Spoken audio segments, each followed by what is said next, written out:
সরকারের সদিচ্ছা থাকলে প্রয়োজনীয় সংস্কার শেষ করে জুন জুলাইতে নির্বাচনের ঘোষণা দেওয়া সম্ভব বলে মনে করে বিএনপি। দলটি বলছে গণপরিষদ নয়, জাতীয় নির্বাচনে ভোট দিতে চায় সাধারণ মানুষ। বিস্তারিত মাহিলা ইসলামের রিপোর্টে। ঢাকা মহানগর দক্ষিণ শাহজাহানপুর থানা আয়োজনে ৩১ দফা কর্মশালা যোগ দেন দলের স্থায়ী কমিটির সদস্য মির্জা আব্বাস। তিনি বলেন, সরকারের সংস্কারের তালিকায় এমন কোনো সংস্কার নেই যা বিএনপির ৩১ দফায় নেই।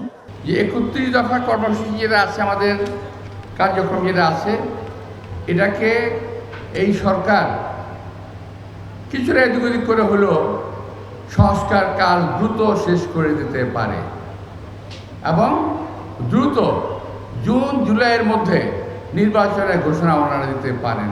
আওয়ামী লীগ চাঁদাবাজি লুটপাট করে দোষ চাপাচ্ছে বিএনপির ওপর, এমন মন্তব্য করেন তিনি। কিছু লোভী রাজনৈতিক দল আছে যারা শুধুমাত্র বিরোধিতার জন্য বিরোধিতা করে, কার্যকর কোনো বিরোধিতা নয়। দেশ জুড়ে তোলপাড় ওয়ালটন ফ্রিজ কিনে আপনিও হয়ে যেতে পারেন মিলেনিয়ার। এর আগে জাতীয় প্রেস ক্লাবের বাইরে এক প্রতিবাদ সমাবেশে বিএনপির চেয়ারপারসনের উপদেষ্টা জয়নুল আবদিন ফারুক বলেন, মানুষ গণপরিষদের নির্বাচন নয়, জাতীয় নির্বাচন চায়। এমন একটি গোলমাল শুরু করে নির্বাচনকে বিলম্বিত করার একটা প্রচেষ্টা চালিয়ে যাচ্ছে, এই কথাগুলো জনগণ বলা শুরু করেছে। দেশের মানুষ এখন শুধুই ভোটের অধিকার চায়, তাই কোনো ষড়যন্ত্রে কান না দিয়ে নির্বাচন দেওয়ার আহ্বান জানান তিনি।